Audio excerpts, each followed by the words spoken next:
Mic जवळ. तर आपले युगात हे भीष्माचे चरित्रात्मक पुस्तक आहे. या पुरातन कथेद्वारे आपण आपले वेगळे काही विचार मांडले आहेत. प्राचीन कथांचा असा वापर करण्याची प्रथा पूर्वीपासून आहे. महाभारतातील पात्रे घेऊन अगदी वेगळे विचार या संस्कृत नाटककारांनी मांडले. वि स खांडेकरांनी ययातीद्वारे किंवा गिरीश कार्नाड यांनी हयवदनद्वारे असे विचार मांडले. जीएननी सुद्धा पुराणकथांचा वापर केला, पण त्यांनी भारतीय पुराणकथा का वापरल्या नसावा असा प्रश्न येतो. उदाहरणार्थ अश्वत्थामा हे पात्र त्यांचा नियतिवाद मांडण्यासाठी अगदी चपखल बसणारे आहे. त्याऐवजी त्यांनी ऑर्फियस, इस्किला अशा विदेशी पुराणकथा किंवा पात्रे का निवडली असेल, त्याबाबत आपल्याला काय वाटते?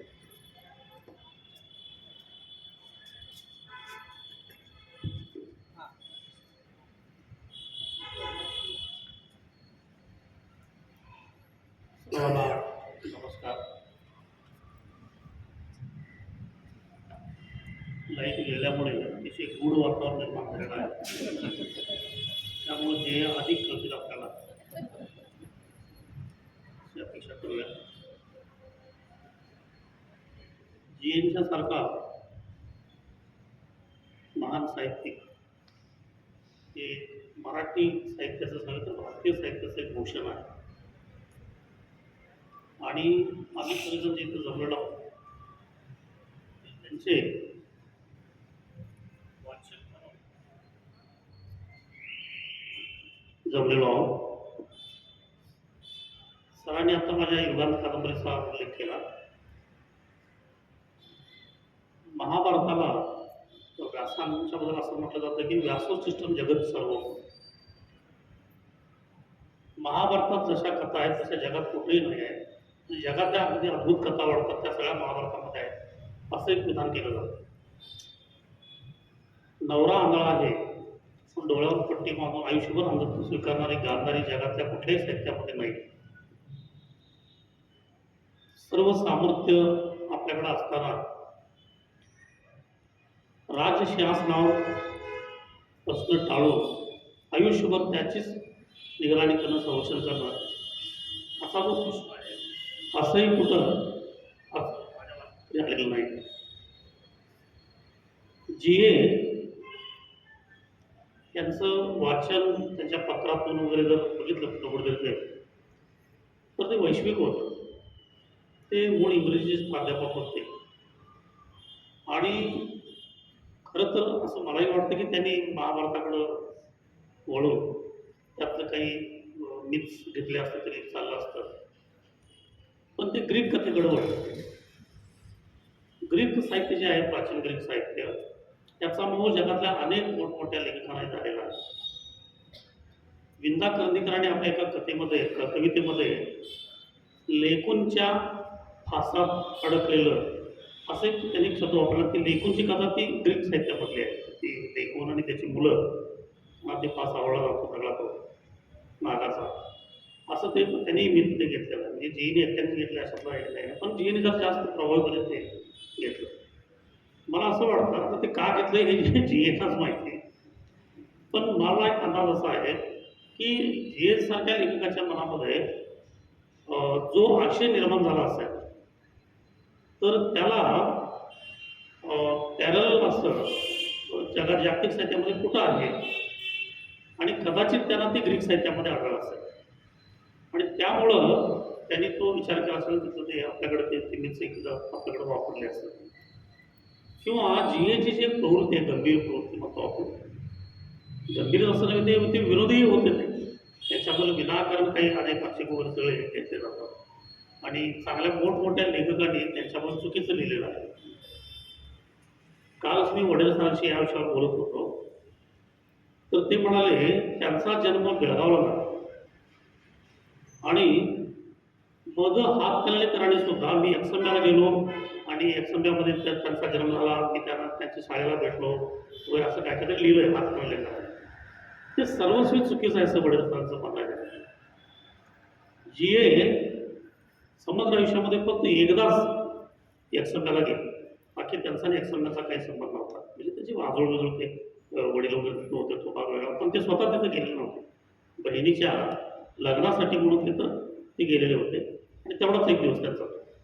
पण अनेकांनी असं लिहिल्यामुळं आपण सगळं गोंधळात पडतो आहे. आणि सरांनी जो प्रश्न फार महत्त्वाचा प्रश्न आहे, पण त्याचं उत्तर देण्याची क्षमता माझ्याकडे नाही आहे सध्याची. त्याचं कारण फक्त मी एवढंच देऊ शकतो की JS सारख्या माणसाला जो काय प्रचंड आशय सापडला असेल, तो अत्यंत खोलातून मांडायचा असेल, तर त्यांना ते सगळे मिक्स कदाचित ग्रीक साहित्यामध्ये त्यांना आढळले असेल, त्यामुळे त्यांनी ते तिकडे वळलेले असेल.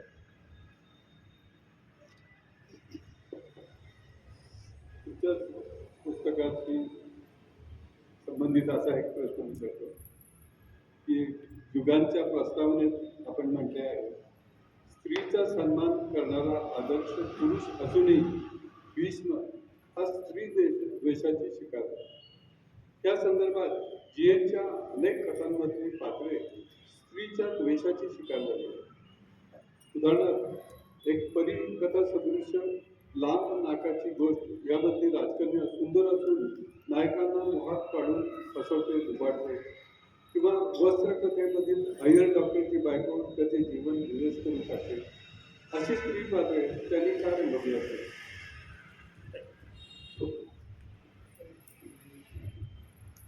पुन्हा हा प्रश्न तसाच आहे. त्यांनी काय लिहिले असेल ते फार माहिती. भीष्माची कथा आपण ज्यावेळेला बघतो त्यावेळेला भीष्म हा स्त्री दाक्षिण्याचा आदर्श आहे. सगळ्या स्त्रियांना त्याचा जेवढा सन्मान दिलेला आहे तेवढा इतर कोणी दिलेला नसतो.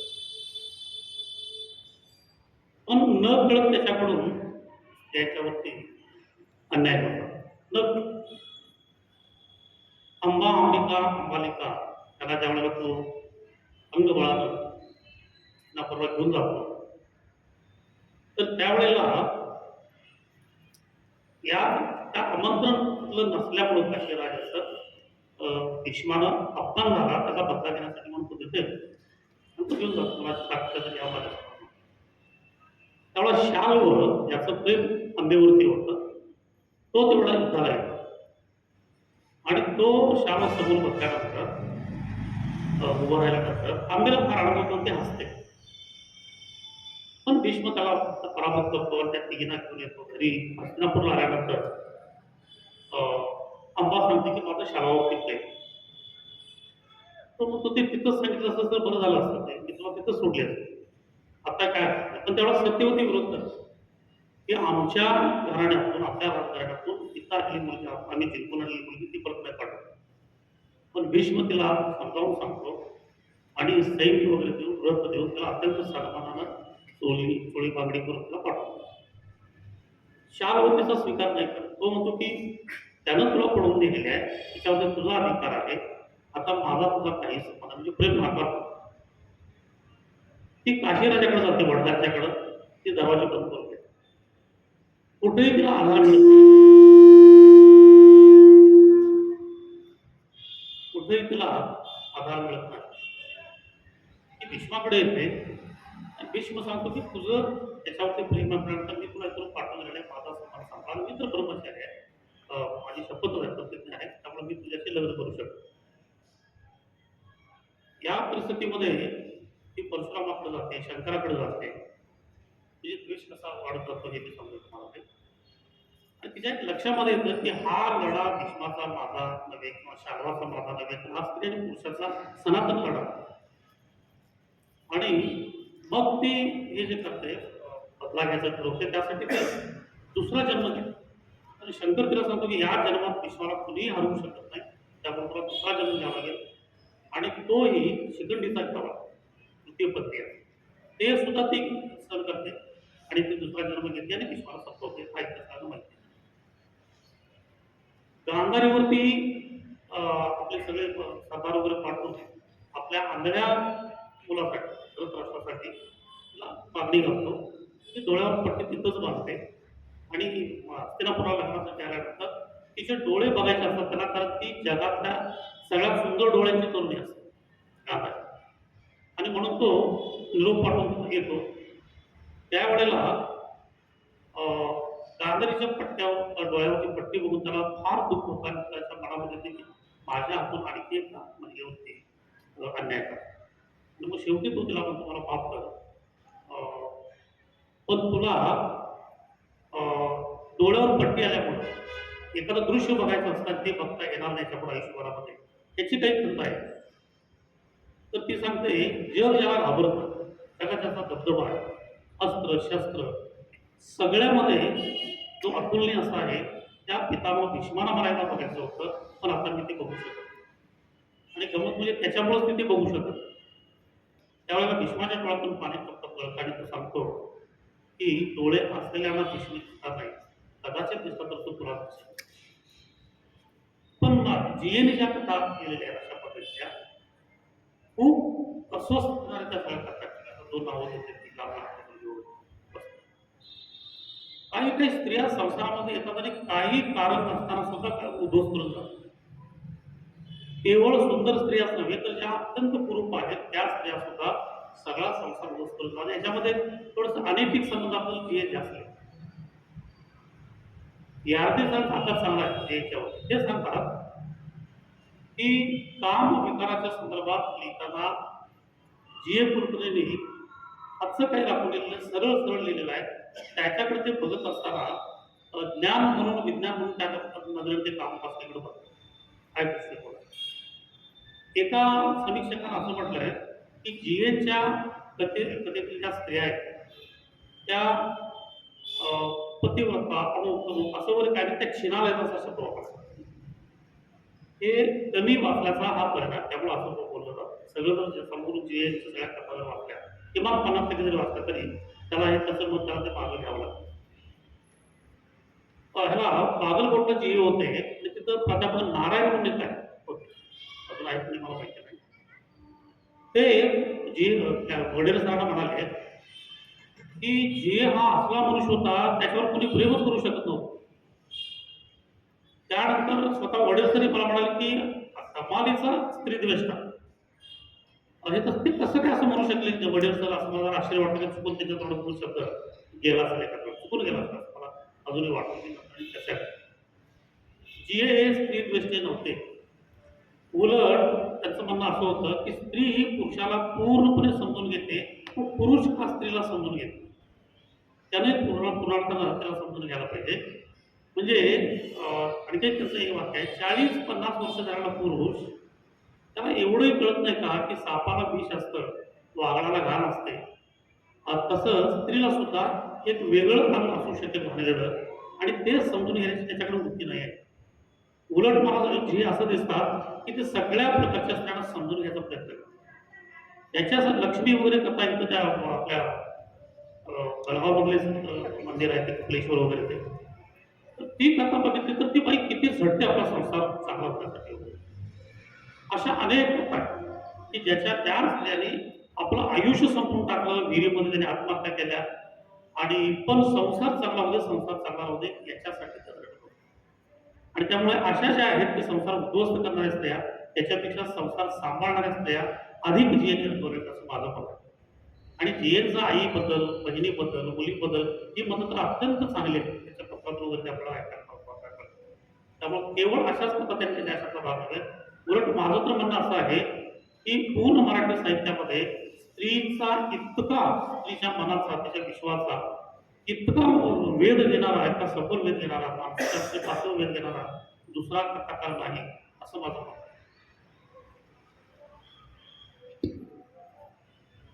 आपण जीएनच्या कथेच्या एक वेगळ्या पैलूमधून विश्लेषण केलं त्याबद्दल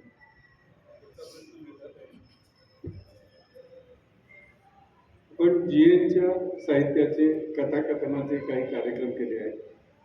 कथाकथन हे बऱ्याच अंशी नाट्यमय परिणाम साधणारे असते. म्हणजे कथातून श्रोत्यांसमोर एक चित्र उभे करावे लागते. त्या दृष्टीने प्रभावी होतील अशा विशिष्ट कथा आपण निवडल्या किंवा कथनासाठी कथा निवडताना आपण कोणत्या घटकांचा विचार केला?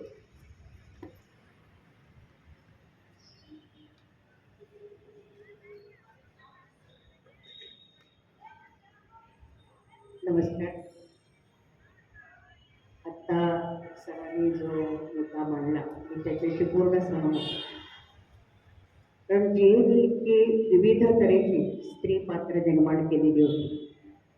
प्रत्येक कथेमध्ये तिचा वेगळा पैलू दिसतो असं मला वाटतं.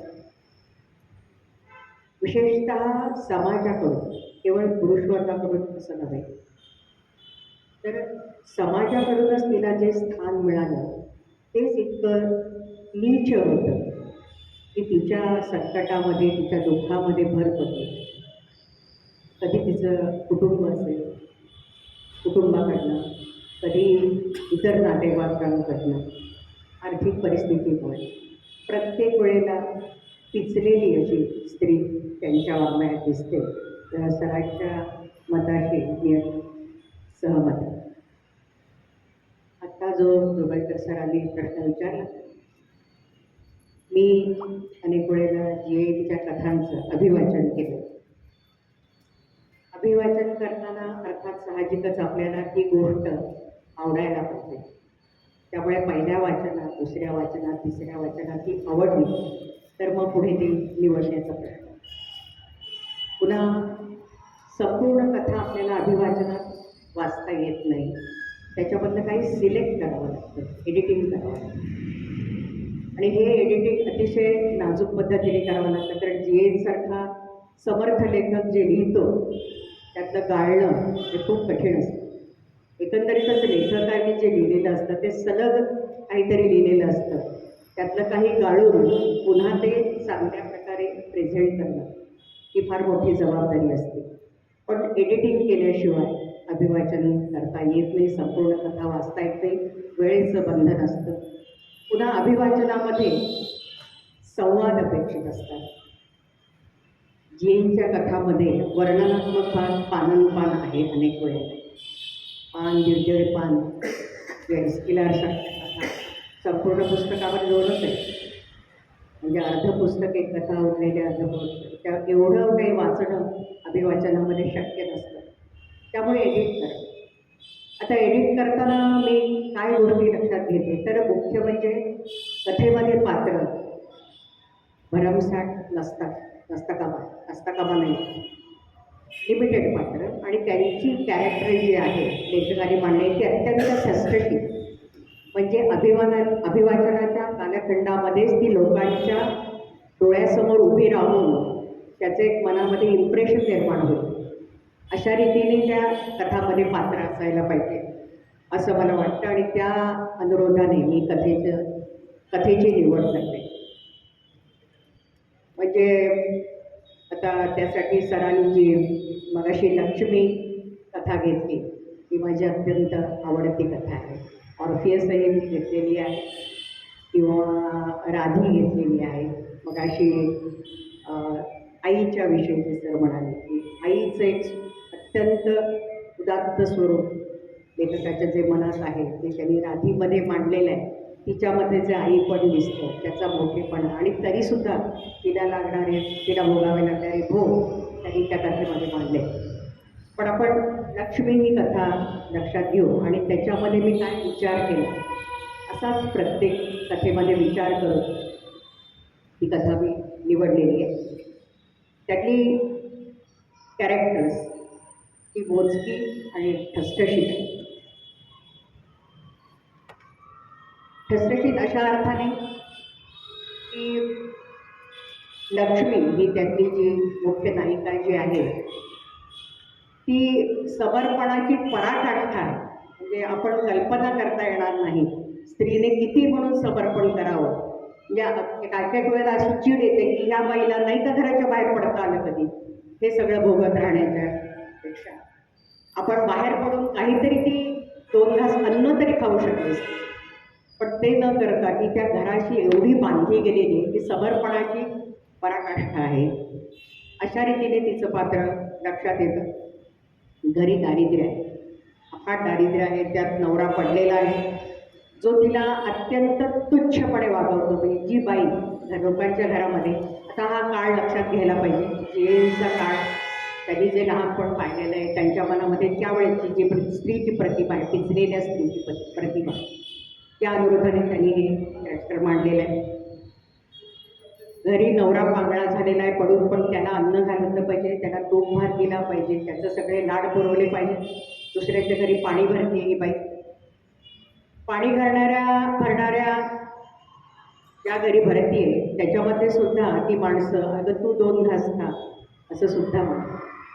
नवऱ्याकडनं नाही सहानुभूती, समाजाकडनं सहानुभूती नाही, तिच्या कष्टाचं तर चीजच नाही.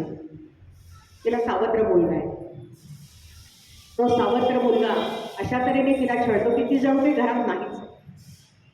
आपण एखाद्या खोलीमध्ये असताना एखाद्या माणसाने आपल्याकडे काहीच बघितलं नाही दिवसभर, इतक्या तुच्छतेने वागवलं, शब्दाने नाही कृतीने, तर जे काय होईल ते ती आयुष्यभर भोगते.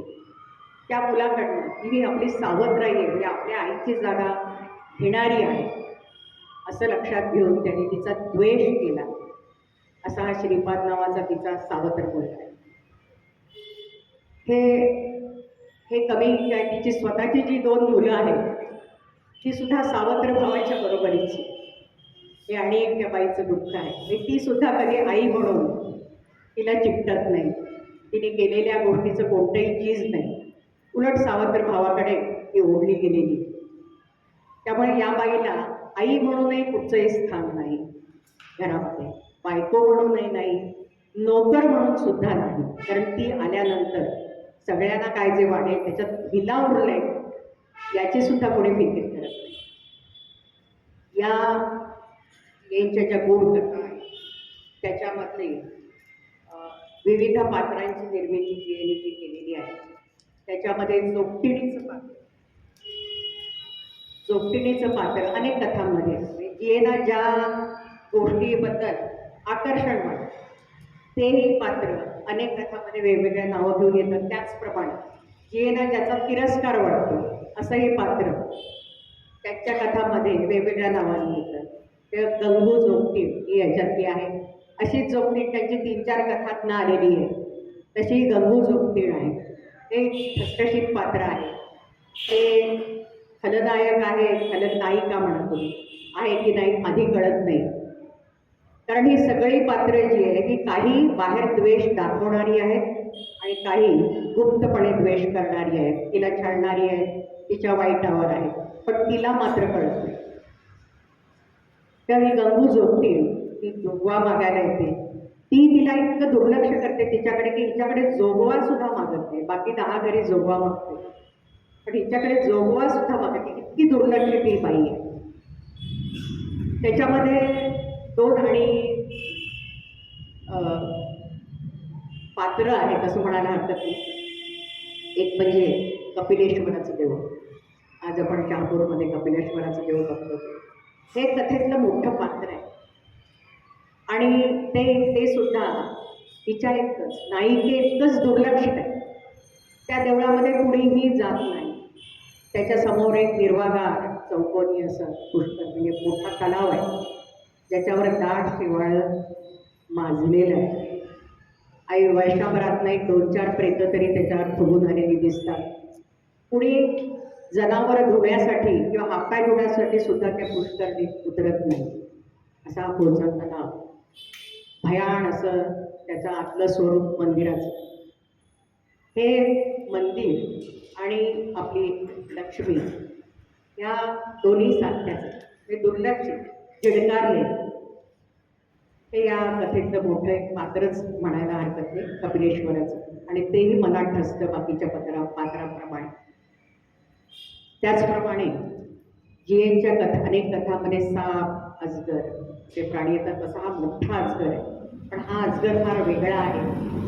हा काहीतरी द्यायला आलेला तिला आहे आणि त्या देण्यामधनं सुद्धा ती पिचूनच निघते असा हा अजगर. अशी ही पात्रांची कथा मला सादरीकरणाच्या दृष्टीने अतिशय आवडली.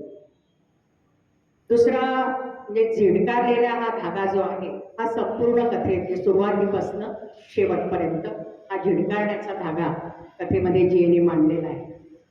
कथा निवेदनात्मक स्वरूपात येते की तिला असं वाटतं, लक्ष्मीला असं नवऱ्याने केलं, तो तिला बोलला वगैरे अशा तऱ्हेचं. तर आता ही कथा अभिवाचनाच्या माध्यमातून मांडताना मी थोडंसं फ्लॅशबॅकचा वापर केलेला आहे. कारण तो अतिशय परिणामकारक ठरतो असं माझ्या लक्षात आलं आणि तसं अनेक वेळेला श्रोत्यांनी सांगितलेलं आहे.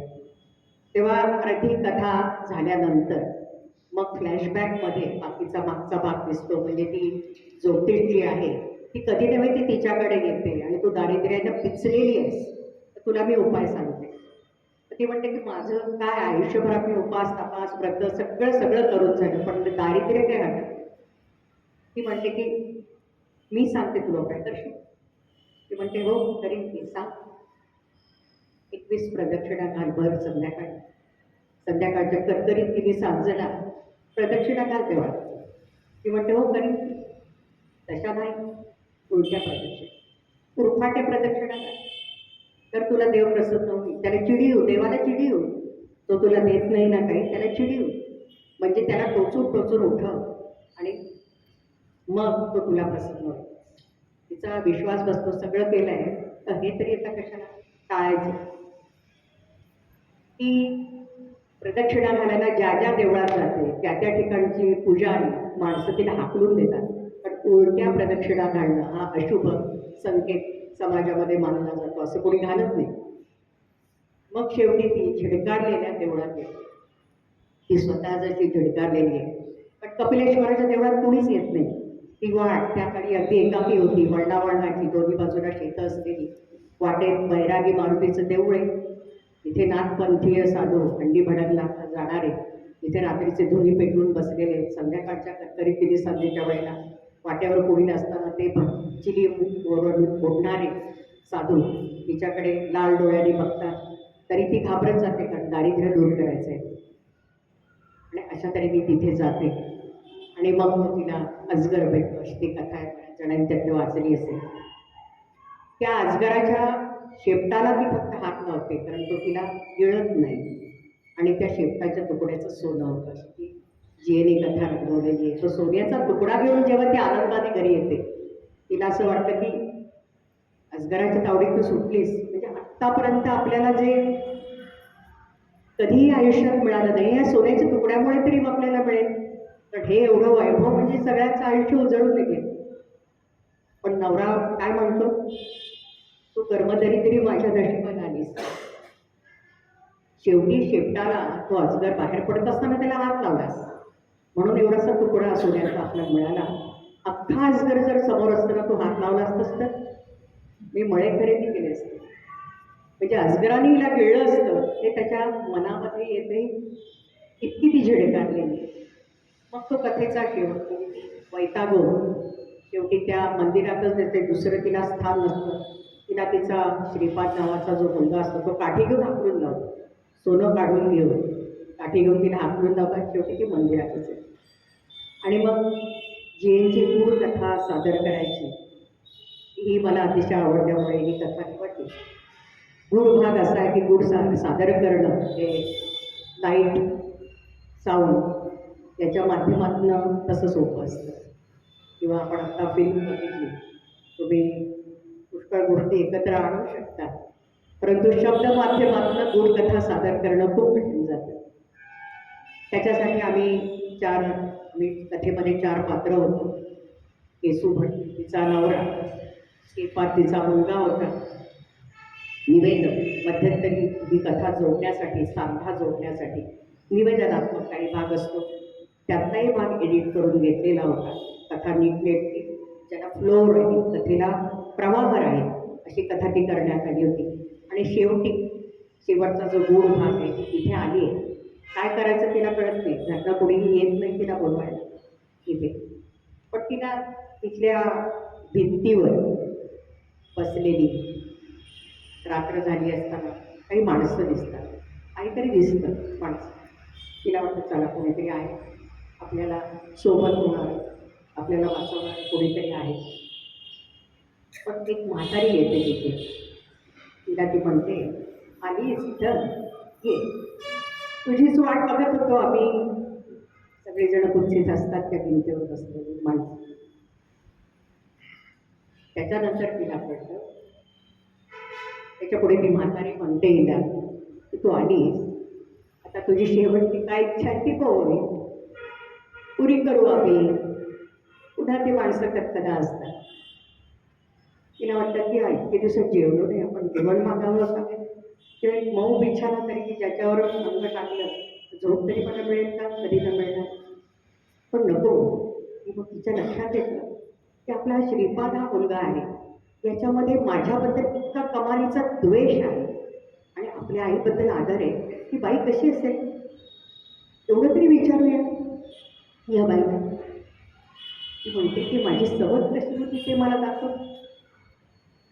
त्यावरती म्हातारी अतिशय कुत्सित आणि भयंकर असते आणि म्हणते, ओळखलं नाहीस तिला, तुझ्या दारात आली होती गंगू झोपते. पुढे ती म्हणते, तुला काय वाटतं इथे येणारी सगळी माणसं जिवंत असतात? आणि या ठिकाणी ती आता मरायला तयार झाली, तिला काही याच्यावर उत्तर नसतं, मरण तर अटळ असतं. म्हातारी तिचा हात घेते आणि त्या पुष्करणीच्या पायऱ्या ज्या असतात, ज्याच्यामध्ये आणि जेव्हा काळं पाणी असतं वरवे हिरवं शेवाळ, त्याच्या दिशेने ती हळूहळू येत लक्ष्मी उतर, पायाला पाणी लागलं उतर. हो, हे जेव्हा आम्ही शेवट केला कथेचा, तेव्हा फक्त पाण्यात डुबकी मारल्याचा आवाज आम्ही दिला. तर अशा तऱ्हेने ही कथा म्हणजे चित्रमाध्यम जसं तसं शब्दचित्र हे उभं करताना आम्हाला एडिट करणं हे खूप गरजेचं होतं. कथेचा फ्लो, कथेची गूढता राहण्यासाठी काही भाग काही समूहाने म्हटलेल्या किंवा हसण्याचे आवाज, काही आम्ही बॅकग्राऊंडला काही रातकिड्यांचे किंवा अशुभ आवाज अशा तऱ्हेचे किंवा सापाचे अजगराचे फुसफार टाकल्याचे आवाज अशा तऱ्हेचा माध्यम, पण मुख्य म्हणजे आम्ही शब्द माध्यमाचा उपयोग केला.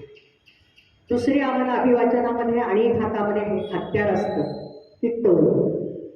प्रत्येक पात्राचा टोन हा वेगळा आहे.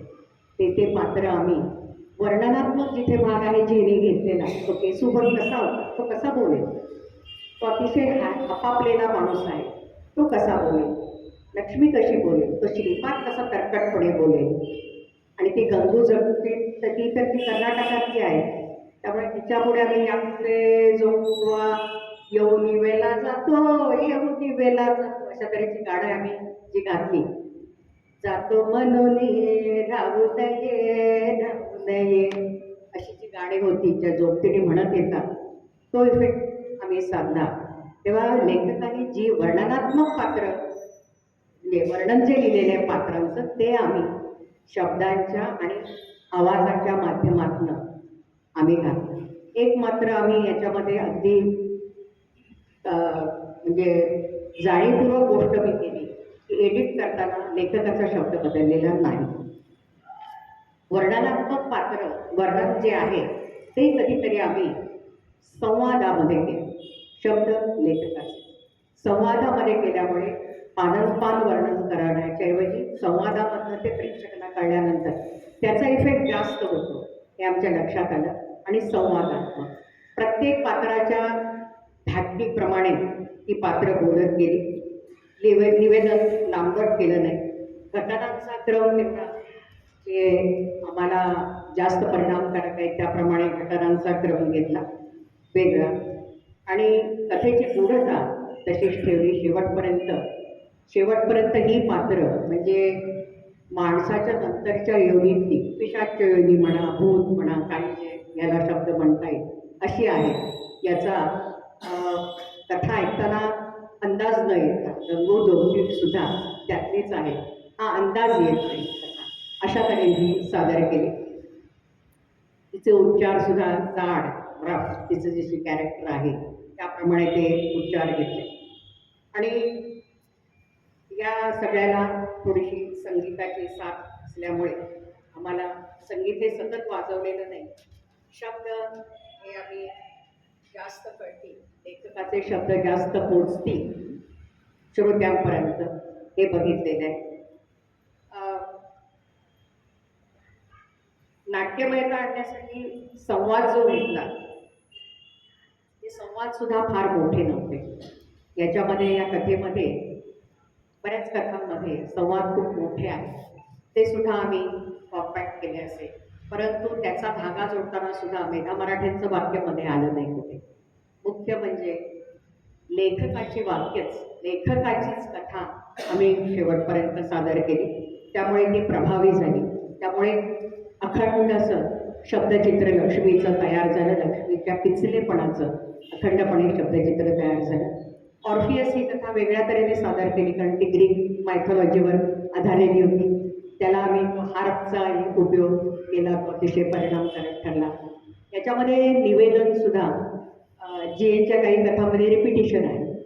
ऑर्फियस कथेमध्ये तर रिपिटिशन पुष्कळ आहे, ती कथा खूप मोठी झाली आहे. मला असा अनुभव आला की पुण्याला आम्ही जी पुण्यतिथीला ऑर्फियस ही कथा सादर केली होती, त्यावेळेला आमच्या नशिबाने श्रीराम लागू आणि दीपाताई लागू त्या समारंभाला तिथे आल्या होत्या आणि थोडा वेळ बसतो असं म्हणून त्यांनी आमचा सगळा कार्यक्रम ऐकला. आणि त्याच्यानंतर त्यांनी आम्हाला 2 प्रश्न विचारले की एडिट कोणी केलं, हे संपूर्ण कथा आली आहे तर एडिट कोणी केलं. तर मी केले आहे. तर ते म्हणाले की एडिट अतिशय उत्तम झालेलं आहे, म्हणजे कथा पूर्ण आली, रिपिटिशन टाळली गेली, पण कथेमध्ये संलग्नता आलेली आहे, त्यामुळे त्याचा एंड रिझल्ट चांगला आला आहे. ही लागूंच्याकडनं मिळाली आम्हाला पावती, मला आयुष्यात फार मोठी मी मानते. आत्ता आम्ही गेल्या वर्षी जेव्हा जी ए कुलकर्णींचा कार्यक्रम पुण्याला सादर केला, याच्यामध्ये 4-5 कथा आम्ही घेतल्या होत्या. लक्ष्मी याच्याबरोबर आधी कथा घेतली होती. त्यावेळेला दीपाताई लागू आल्या आणि त्या बघितल्यावर मला म्हणाल्या, माझ्या लक्षात आहे तुमची ती कथा अजूनही, आणि आजच्या कथा अतिशय आवडल्या. तेव्हा मला असं वाटतं की जी एनच्या कथा सादर करताना अशा अंगाने जर सादर केल्या तर त्या जास्त थोड्याशा समजायला मदत होते असं मला वाटतं. कारण अनेक वेळेला प्रेक्षक श्रोते असं म्हणाले की आता या कथा आम्ही वाचू, तेव्हा हे माध्यम जेच्या किंवा कोणत्याही लेखकाच्या कथा कळायला चांगलं आहे असं मला वाटतं. आणि माझा हा त्यामागचा उद्देश असाच असतो, कोणतीही कथा अभिवाचनाच्या अंगाने सादर करताना मूळ कथेला धक्का न लावता, त्याच्या विचाराला धक्का न लावता, शब्दाला धक्का न लावता, तरीही शब्दचित्र सलगपणे नाट्यमय रीतीने उभं करायचं हा माझा प्रयत्न असतो. की कुठल्याही कलाकृती मागं दिग्दर्शकाची काय भूमिका सांगितलं जातं. पुढचा प्रश्न अनिलजींना.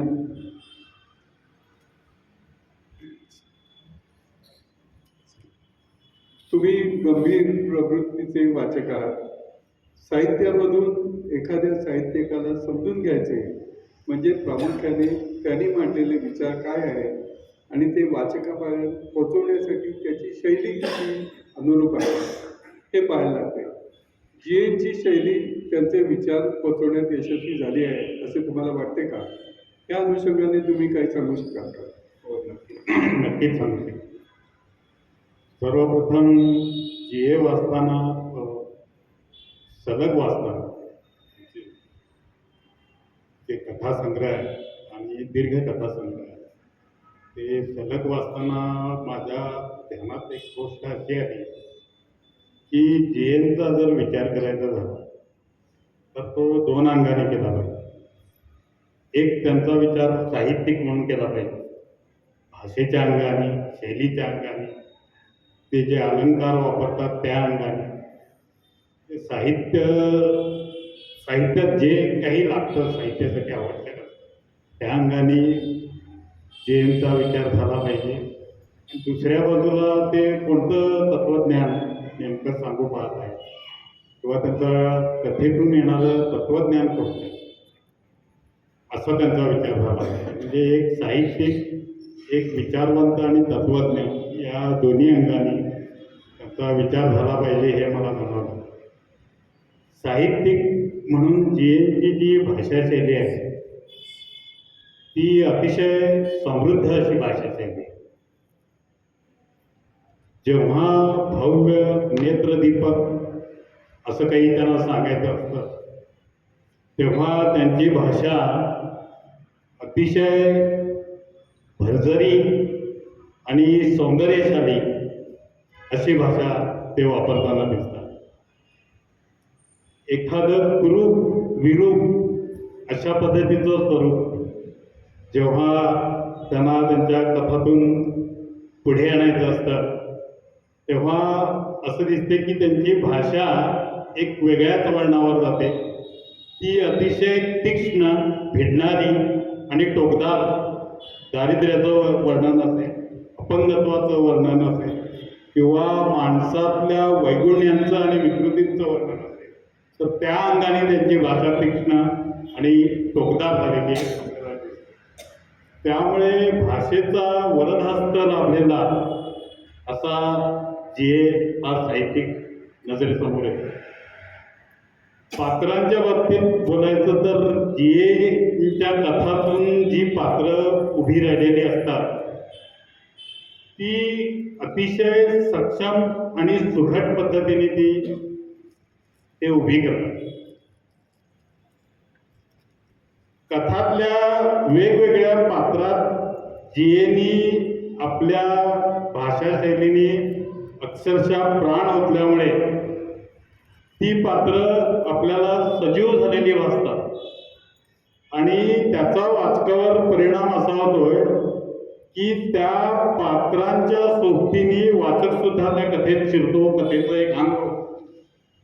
ती कथा प्रत्यक्ष आपल्या समोर घडत आहे असा आभास निर्माण करण्यास ती पात्र कारणीभूत ठरतात आणि अशा पद्धतीने एक जिवंतपणा त्या पात्रांमुळे, म्हणजे पात्रांची गुणवैशिष्ट्य असो, पात्रांची ध्येयष्टी असो, त्यांचा वर्ण असो, त्यांच्या अंगातले सद्गुण दुर्गुण असो, याच्यासह त्यांची जी पात्र निर्मिती आहे ती अतिशय सुघट पद्धतीने आपल्या समोर येते आणि एखाद्या चुंबकाप्रमाणे वाचक त्या पात्रांकडे आकर्षिला जातो आणि पुन्हा कथेनुसार अशी पात्र, जिवंत पात्र आपल्याला कधी पाहायला मिळतील या प्रतीक्षेत तो वाचक राहतो आणि अशी प्रतीक्षा करण्यास जे एक प्रकारे वाचकास भाग पडतात असं मला वाटतं.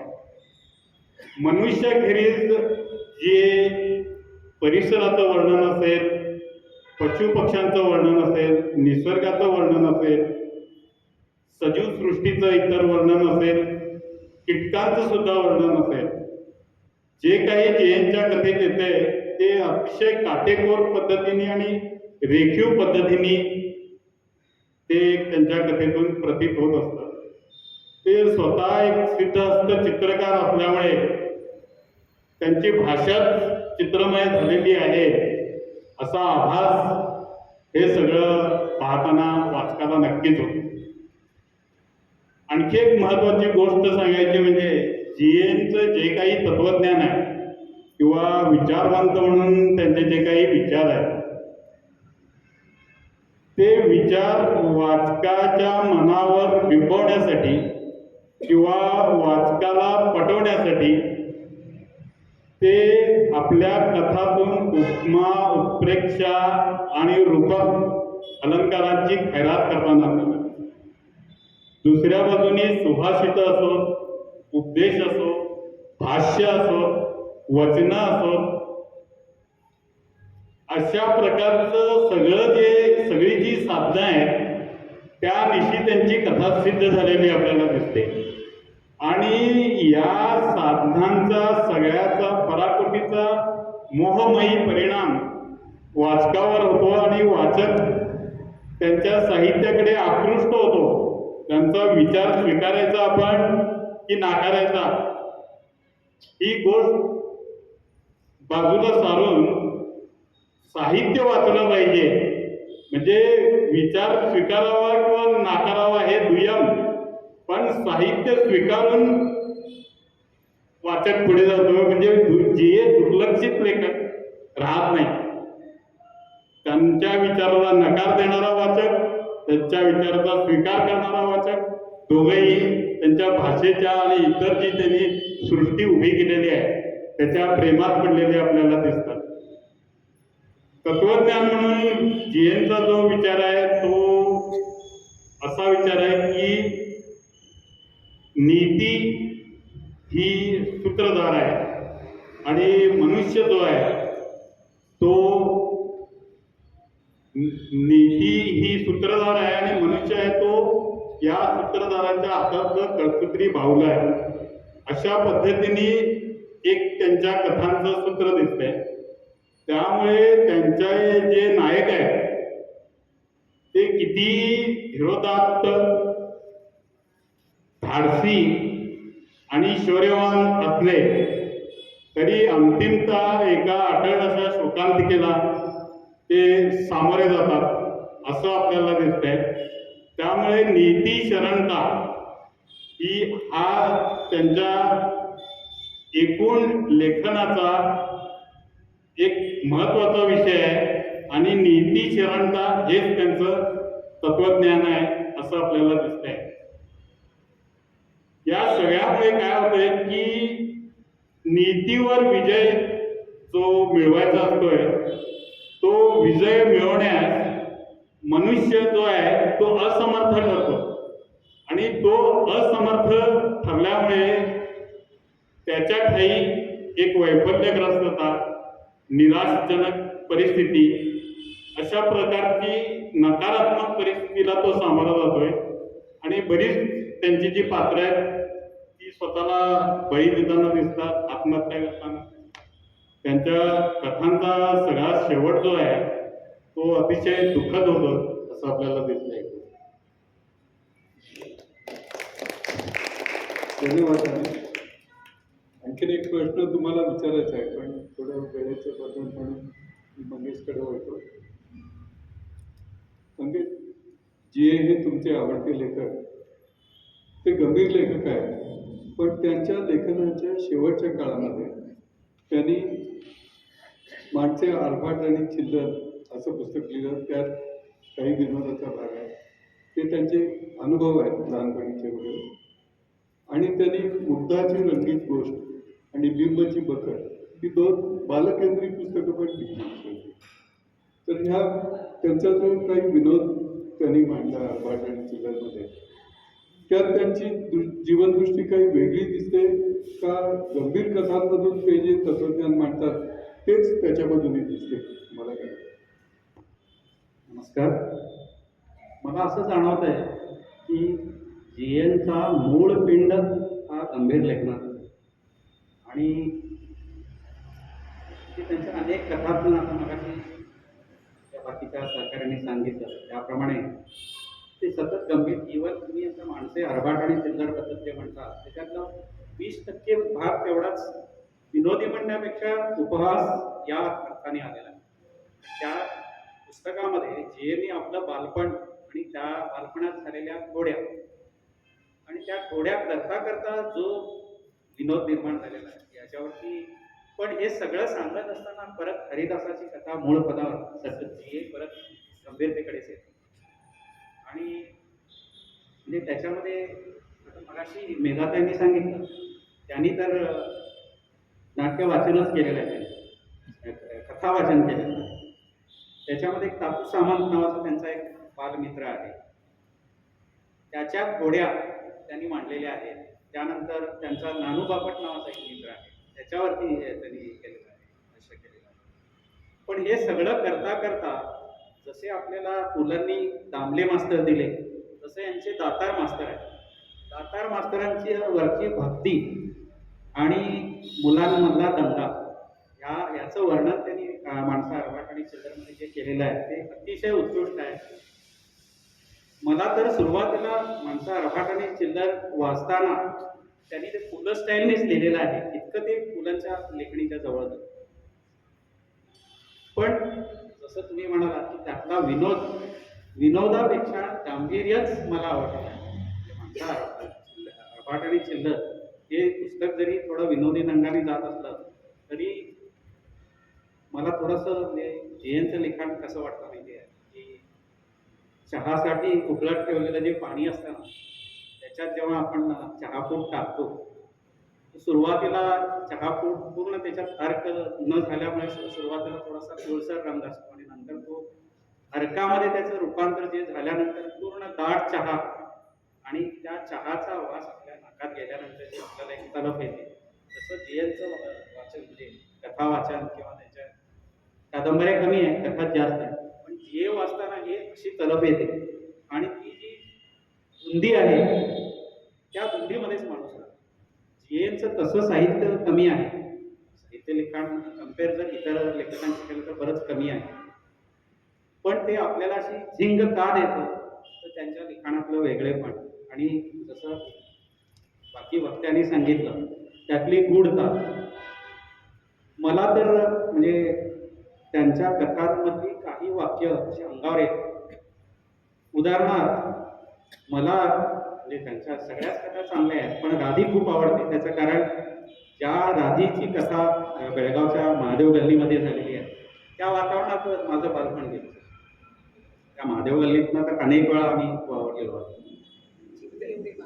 हो हो, चिंदी एवढीच आहे. अक्षरशः राधी गल्ली म्हणायलाही हरकत नाही किंवा बोळच आहे तो एक प्रकारची.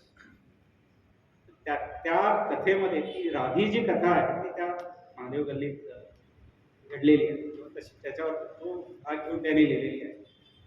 राधी ही तशी वाळीत टाकलेली बाई आहे, कारण ती ज्या घरात जाते सहजतेने एका बाईला ती विचारते काय दूध आणलं का, त्या दिवशी त्या घरातलं दूध खराब होतं.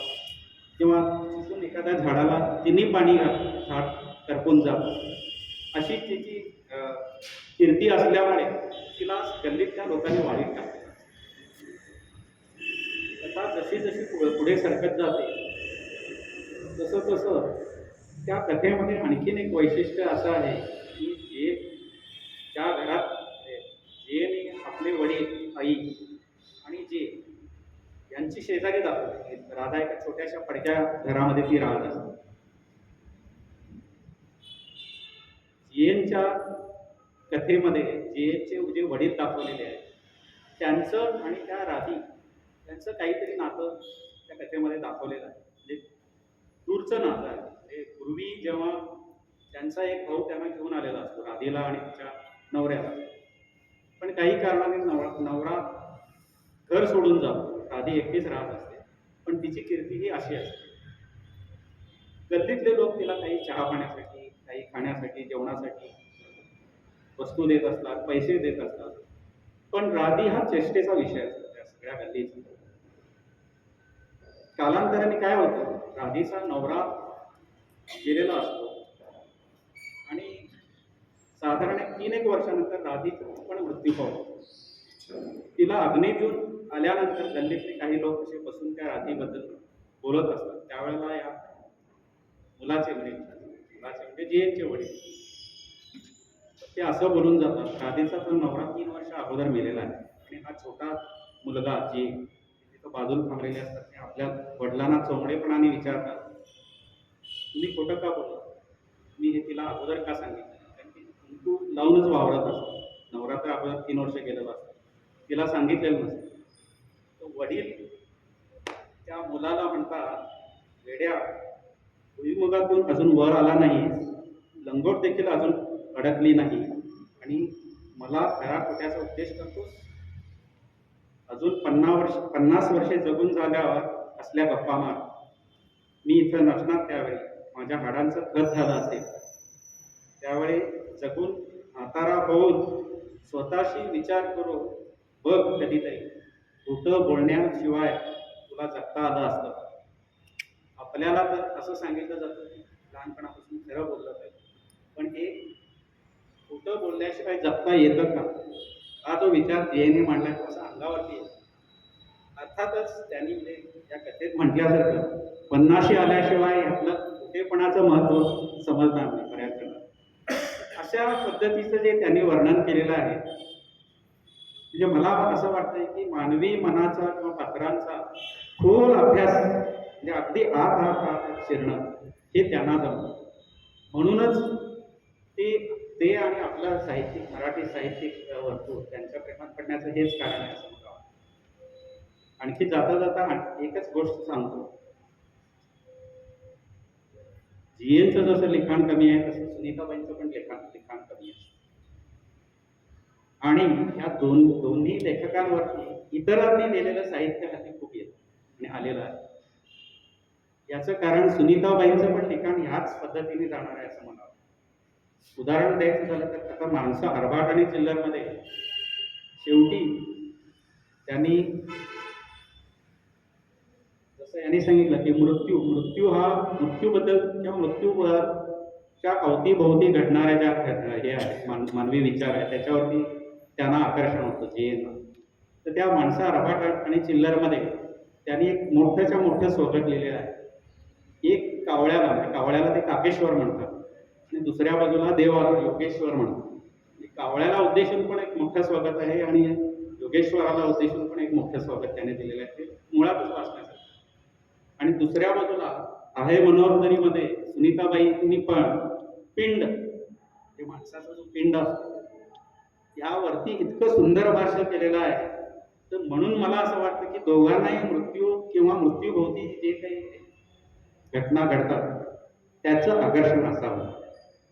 म्हणूनच गूढवादी असं त्यांना म्हटलं जातं जे ते याच्यासाठी असतं. म्हणजे त्यांचं जे खोलवर विचार करणं आहे एखाद्या गोष्टी त्याच्यासाठी असावं.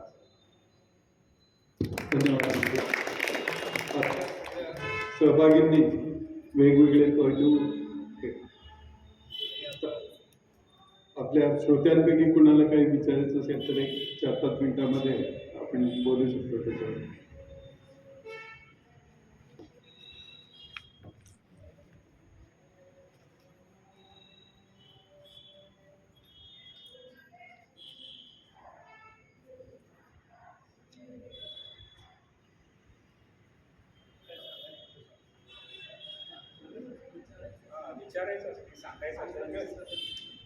नमस्कार. पाहिला मी विचार म्हणजे माझी आणि जेनची भेट हार्वर्ड झाली. त्याला भेटण्यासाठी मी तेव्हा इथं गेले CC जे कमांडर विंग कमांड असं मोठे ते एअरफोर्स तिथे करताले आणि ते मला तेव्हा म्हणाले की केविन आपण हार्वर्डला जाऊ विंगची भेट घेऊया. त्याप्रमाणे सातपणे वाटतं की 1989ची गोष्ट सांगितली. आम्ही दोघं हार्वर्डला गेलो आणि माळमाटीमध्ये ते राहायचं. तिथं माझा एक मित्र कम्प्युटर म्हणून जवळचा मित्र का कम्प्युटर ठरवून तो विष्णू गेला होता. त्यांच्या आईला म्हटलं की आई तर जे कम्प्युटर असतात तर त्या म्हणाले बरीच मित्र असतात ते समोर असतात ते असतात 8 कॅरेक्टर असतात. मग त्याला भेटता येत काय त्यांनी सुद्धा आपल्याला माणूस दिसत आहे म्हणजे समान दिसत आहे मला वाटतं ते भेट होतच पण प्रयत्न करते म्हणतात. आणि त्या स्थळावर तिकडे गेला आल्या आणि म्हणाल्या की 5 मिनिटासाठी मी भेटतो असं निरोप आला. आम्ही दोघं त्यांच्या घरी गेलो. त्यांच्या कथासाठी घर गूढ होतं. एकूणच्या घरचं वातावरण होतं खरोखरच गूढ होतं आणि तसं काहीच नव्हतं. आम्ही बसलो.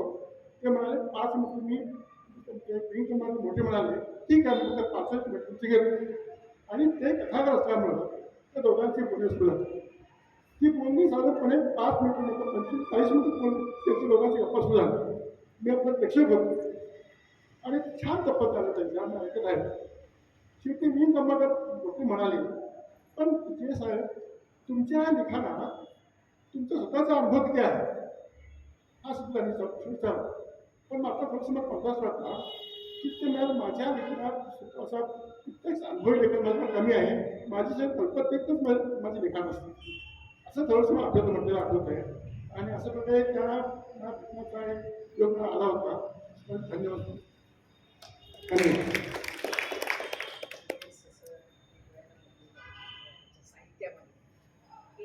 माणसाला ज्या गोष्टी करता येत नाहीत आता सर म्हणाले तसं जेने अनेक वेळेला म्हटलेलं आहे की माणसाला ज्या गोष्टी करता येत नाहीत त्याच बाबतीत आपण कल्पना करू शकतो.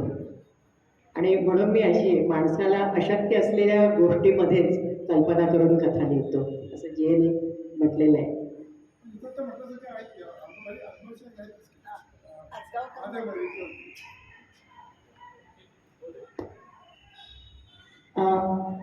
काफकाचा प्रभाव खूप आहे जी खरंच वाटतं त्यातनं. काफका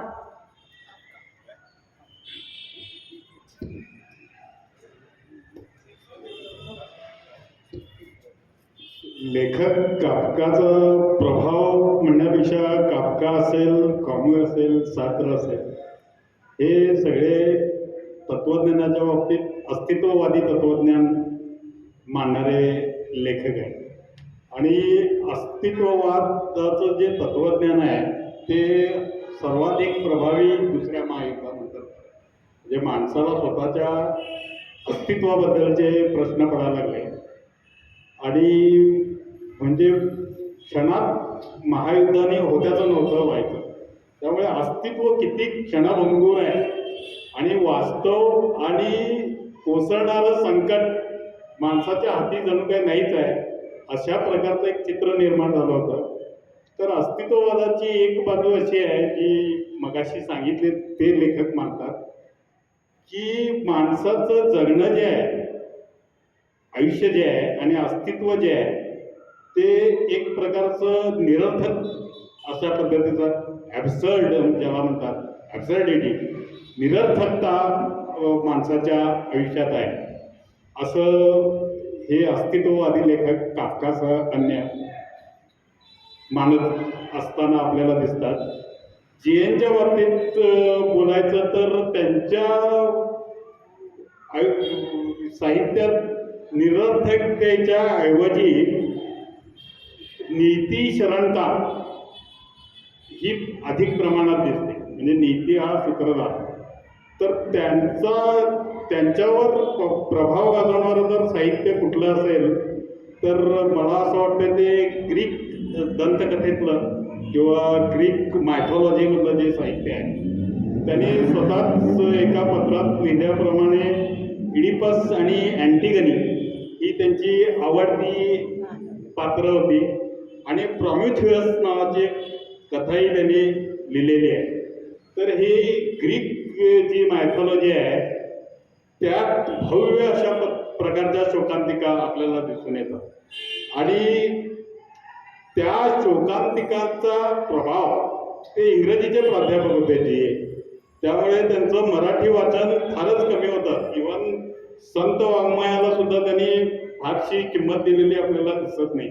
एकमेव त्यांच्या आवडते लेखक म्हणजे गडकरी, त्यामुळे ते इंग्रजी भाषेचं वाचन अफाट होतं आणि त्यातल्या त्यात ग्रीक दंतकथेचं वाचन अधिक प्रमाणात होतं. त्यामुळे ग्रीक शोकांतिकांचा, भव्य शोकांतिकांचा जो प्रभाव आहे तो त्यांच्यावर पडला असेल असं मला वाटतं. शैलीच्या संदर्भात त्यांची जी शैली होती ती अद्भुत शैली होती आणि त्यांची जी शैली आहे ते मला वाटतं एकूण वातावरणातले बारकावे आणि त्या जीवन टिपण्याची त्यांची जी खासियत आहे ती जास्त प्रमाणात दोस्तोवस्कीच्या जवळ जाणारी आहे. म्हणजे insulted and humiliated, crime and punishment या ज्या कादंबऱ्या त्यांनी लिहिल्या त्यात जी शैली आढळते ती मला जी ए कुलकर्णींच्या साहित्याची साधर्म्य साधणारी किंवा जीएनचं साधर्म्य त्याच्याशी असावं दोस्तोवस्कीशी, असं मला वाटतंय. दोस्तोवस्की त्यांचा आवडता लेखक होता.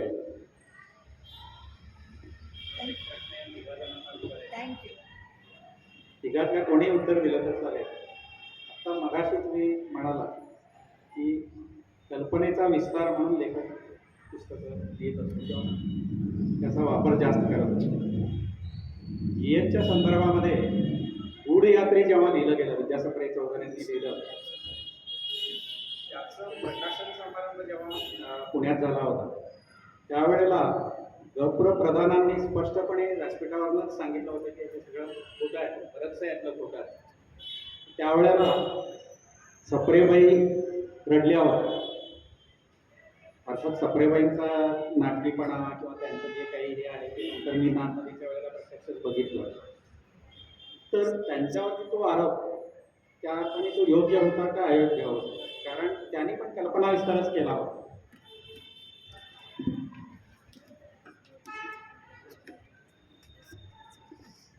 कल्पनेतल्या व्यक्तीबद्दल कल्पना विस्तार केला तर काही प्रश्न नाही. परंतु खऱ्या व्यक्तीबद्दल कल्पना विस्तार करताना अर्थातच लिमिट येतात. कारण ते याव्यात. कारण म्हणजे प्रत्यक्षापेक्षा कल्पना चुकीची होऊ शकते. त्यामुळे मला असं वाटतं की खऱ्या व्यक्तीबद्दल कल्पना करताना थोडंसं सावध रीतीने करावे असं आहे. कल्पनेतल्या व्यक्तीबद्दल आपण करू शकतो. आता कल्पना किंवा तुम्ही पुराण म्हणा तुम्ही, आता पुराणांवर सुद्धा व्यासाने जे सांगितलेलं आहे त्याच्या पलीकडे आता कल्पनेने अनेक लेखन झालेले आहेत, ज्याच्यामध्ये व्यासाने सुद्धा ज्याचा उल्लेख केलेला नाही किंवा एका शब्दामध्ये सूचित केलेला आहे, त्याच्यावर अनेक मराठीमध्ये लेखन झालेलं आहे, ते खूप काही भाषेमध्ये. पण ते आपल्या कल्पनेबद्दलच आहे असं आपल्याला मानता येईल. पण जीएनवर जर कल्पना करायची असेल तर ती चुकीची आहे असं मला तरी स्वतःला वाटतं. ठामपणे म्हणायची मला हे सांगितलेलं आहे अर्थात तुमचं आता आपण हे खरं खोटं करणं खूप कठीण आहे. कुणीच कोणाबद्दल करू शकणार नाही. गुण हे आपली शेवटी कादंबरीच आहे. कादंबरी ही पूर्णपणे कल्पित असते. पण एखाद्या मॅडम म्हणाले तसं एखाद्या व्यक्तीवर जर चरित्रात्मक कादंबरी असेल तर फारसे कल्पनेचे सोयीपंख त्या लेखकाला लावता येतात. वास्तव धर्म असेल जे म्हणाले असतं की मी आता सर म्हणाले तसं मी कल्पनेनं तर लिहितो वगैरे म्हणून असं नाही आहे. काय आहे त्यांनी संसार नाही केला, लग्न नाही केलं. आणि ह्या विद्यासागरी चौधरीने जे सांगितलं आहे की त्यांचं प्रेम बंद झाला होतं, त्याला धरूनच त्या अनुषंगाने मग लोक त्यांच्याबद्दल विचार करायला लागले. तर समुद्र जी न वाचता तो परिणाम घडत जातो. मग ते स्त्री बदलते, स्त्री द्वेष्टे झाले, अमुक झाले, तमुक झाले. जो माणूस इतक्या तळातून स्त्रीच्या अंतर्मनाचा वेध घेतो, शोध घेतो, तो माणूस सगळं काल्पनिक लिहिला सारखं वाटतं. आणि ते जर काल्पनिक असेल त्याच्यामध्ये दोन गोष्टी आहेत. शक्यतेच्या कोटीतलं सत्य असं एक असतं की ते घडलं असल्याचं नसेल, शिवाजी महाराजांचं बोलले असल्याचं नसतील, पण ते बोलू शकले असते.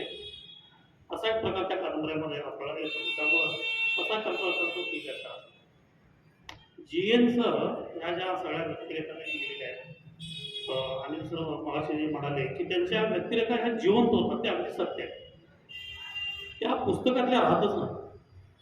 अशा पद्धतीच्या व्यक्तिरेखा काशी पडके म्हणा, अगदी गंगाधर वेगळं फार आवाज होते, आपण मानसशास्त्रीय शोध घेतो वगैरे, पण ते आता सगळं संपल्यात जपायचं. कारण ते आठवणीत नाही राहत. चारुता सागराच्या अशा व्यक्तिरेखा सगळ्या लक्षात राहतात. त्यांची शेवंत असेल, आणखी कुणी असेल, त्या सगळ्या.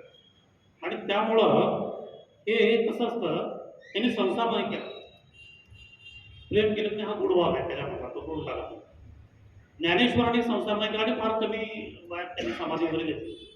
पण संसाराबद्दल इतकी चांगली विधानं ते करतात ज्ञानेश्वर सुद्धा की त्यांचं एकच उदाहरण मी सांगतो तुम्हाला की बुद्धिमान माणसानं मी शाना आहे म्हणून इकडे तिकडे सांगत आपण जे फिरतो तसं न करता बुद्धिमान माणसानं आपली बुद्धी अशी लपवावी जशी एखादी पतिव्रता स्त्री आपलं शरीर वस्त्रानं लपेट झाकून घेते.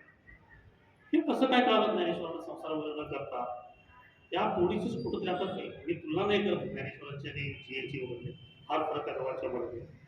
पण हे ज्यावेळेला लिहितात ना जे त्यावेळेला त्या व्यक्तीचा धानोळा समग्ररित्यानं घेतात. आणि जीएने एक वाक्य असं लिहिलं आहे की स्त्री अनैतिक संबंध वगैरे ठेवते आणि आपल्या जीवनाला एक काळी दुसरी बाजू एक निर्माण करते, तिची सुद्धा एक बाजू असू शकते. मला वाटतं ती एक फार सुंदर लावणी आहे मराठीमध्ये. सुधीर फडकेने म्हणजे ती गदिमांचीच असायला बहुतेक ती नक्कीनं मला माहिती नाही. मी तर जाते जत्रेला, गाडीचा कोंड भितरला, बळ नाही घरच्या गणोबा, कुणीतरी बोलवा दाजी वाढवा. म्हणजे बायको त्या नवऱ्याकडे काही बळ नाही आहे आणि तिला तो दाजीबा आवडतो, दीर आवडतो आपला सगळा. आणि ते इतकं सुंदर असं मजेशीर वाटतं ते. पण तिची बाजू त्या लावणीमध्ये मांडली गेली आहे. आणि शेवटी ज्यावेळेला तो त्याच्या दाजीबा तिच्या जवळ येईल, काय शेवटच्या कडे असं म्हटलंय, मोर मग ठाऊक ज्योतिबाला असं म्हटलं त्याच्यामध्ये. म्हणजे देवाला काय माहिती काय बोलते काय प्रकार म्हणतो जीए सांगतात की तिची म्हणून एक बाजू असते, ती अशी का वागते, काय त्याचं कारण आहे. त्यामुळं तो भाग मला अतिशय जीएचा महत्त्वाचा वाटतो. म्हणजे स्त्रीची किती विविध रूपं त्यांनी मांडली. प्रत्येक कथेतील स्त्री अत्यंत जिवंत आहे त्याच्यामध्ये. आणि ती त्या व्यक्तिरेखा अशा अंगावर येतात. प्रकाशन सर म्हणाले तसं अगदी खरं त्या अंगावर येतात त्या तिथंच सांगतात असं बाबा. त्यामुळे गूढ यात्रेबद्दल जीएनच्या संदर्भात चर्चा करू नये असं माझं मत आहे. धन्यवाद सगळ्या सहभागींना आणि श्रोत्यांना. तर जवळजवळ पावणे 2 तास आपला कार्यक्रम चालला आणि तुम्ही शांतपणे त्याचा स्वागत दाखवून ऐकत सगळ्यांचे पुन्हा